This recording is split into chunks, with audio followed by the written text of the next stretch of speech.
Olá, tudo bem? Hoje iremos falar sobre ferramentas para a manutenção da integridade intestinal na suinocultura. Esse é um assunto que vem ganhando bastante ênfase e importância nos últimos anos e que deve ser compreendido de forma global.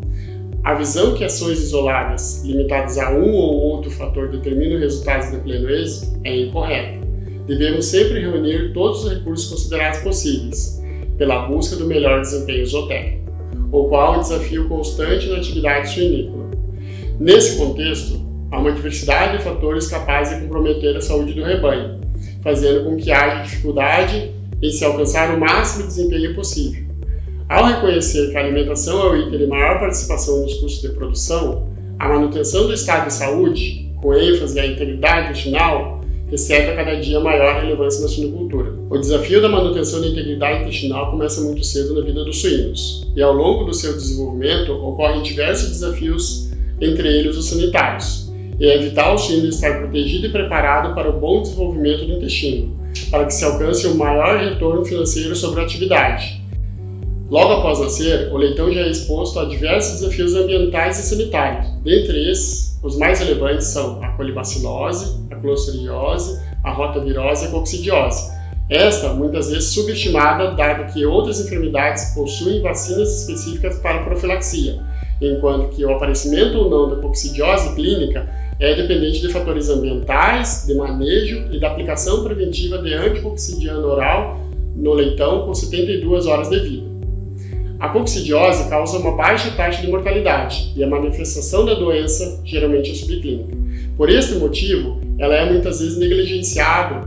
No entanto, pela atrofia irreversível das velocidades intestinais que essa enfermidade causa e pela alta prevalência no rebanho nacional, pode-se dizer que a patologia intestinal das primeiras semanas de vida do leitão que mais causa desuniformidade e redução do ganho de peso até a idade de abate dos animais, ocasionando dessa forma grandes prejuízos econômicos. Passado o desafio na maternidade, entraremos no momento mais crítico para o sistema digestivo dos leitões, o desmame. Independente da idade dos leitões, no desmame ocorre uma troca brusca de dieta líquida para sólida, uma mudança no ambiente e disputas sociais importantes, que causam forte estresse aos animais e suas consequências na redução do consumo de ração e na queda do desempenho inicial dos mesmos. Nessa fase, os leitões ainda não têm capacidade digestiva, imunológica e de termorregulação totalmente desenvolvida, além de terem uma microbiota instável, estando vulneráveis a ataques de agentes patogênicos oportunistas que podem prejudicar sua saúde e desempenho. Para o controle da microbiota intestinal patogênica, tradicionalmente, era possível a utilização de vários aditivos antimicrobianos melhoradores de desempenho. O uso de algum deles para esse fim foi recentemente proibido pelo MAPA, e a utilização de altas doses de minerais, como óxido de zinco, também já vem sendo alvo de discussão sobre sua proibição. Diante desse contexto, e com a privação de uso de algumas ferramentas que previnem o aparecimento de doenças entéricas na fase de creche e terminação, dá-se muito mais importância para a integridade e saúde intestinal dos leitões. Para tanto, já existem diversas alternativas para a prevenção e controle das diarreias visando a manutenção da saúde e integridade intestinal, as quais serão de extrema importância para o desenvolvimento do suíno na fase de crescimento e terminação.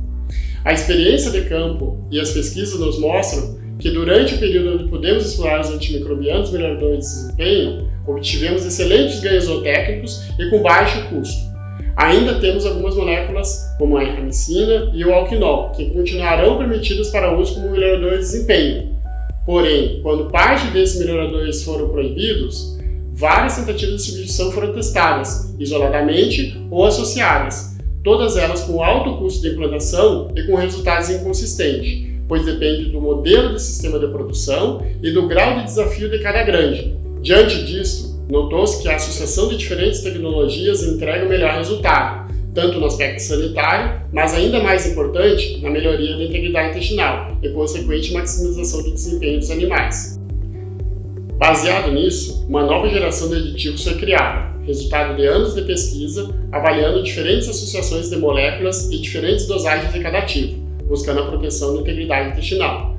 Esses estudos demonstraram que a associação sinérgica de ácidos orgânicos como o ácido sólico, o ácido cítrico e compostos naturais idênticos como o timol e a vanilina microencapsulados, criando o conceito de liberação gradativa de ativos, e trazendo o princípio de produto espécie específico, ou seja, desenvolvido especificamente para a espécie suína. Melhora a conversão alimentar e o peso vivo dos leitões na saída de creche, quando comparado a dietas controles, em 9 diferentes estudos. O mecanismo de proteção da integridade intestinal, criado pela associação desses ativos, ocorre devido ao aumento da resistência das junções de oclusão. Essas junções são responsáveis por controlar a difusão de macromoléculas entre os compartimentos celulares, ou seja, enterócitos, selar as membranas plasmáticas das células vizinhas e formar uma barreira permeável e seletiva nos tecidos epiteliais. O uso dessa tecnologia diminui a permeabilidade da membrana para moléculas grandes, aumenta a resistência transepitelial, reduz o transporte de íons através da membrana e, por fim, melhora a absorção de nutrientes. As linhas de pesquisa com essa tecnologia vão além do universo da integridade intestinal, mas afetando diretamente a saúde intestinal, conseguindo demonstrar em vivo a redução da contagem de enterobactérias patogênicas, como Salmonella, Clostridium e Escherichia coli, na porção distal do trato gastrointestinal dos suínos, impactando de forma positiva na microbiota e na saúde intestinal. Todos esses estudos e resultados positivos da campo fizeram com que essa tecnologia conseguisse a aprovação na Autoridade Europeia de Segurança Alimentar e no Ministério da Agricultura, Pecuária e Abastecimento como aditivo melhorador de desempenho não antibiótico. O avanço das pesquisas com aditivos e bióticos é uma tendência mundial. Há produtos comerciais que surgiram oriundos dos resultados dessas pesquisas, e quando posicionados de forma correta e nas dosagens adequadas aos desafios de campo, podem contribuir positivamente para a saúde intestinal dos animais, melhorar a absorção de nutrientes e, consequentemente, gerar retorno financeiro sobre o investimento. Esses produtos jamais poderão substituir o uso dos antimicrobianos terapêuticos no tratamento das enfermidades. O discurso de alguns técnicos sobre o uso dessas ferramentas substituindo os fármacos terapêuticos é tecnicamente irresponsável. Como citado, o mecanismo de ação mais relevante dessas moléculas é promover a melhoria da integridade intestinal. Consequentemente, os animais adoecerão menos e o uso de tratamentos terapêuticos pode ser menor. Quer saber mais sobre esses e outros temas? Entre em contato. Nossa equipe está à disposição para trazermos informação e ainda mais soluções para o seu negócio.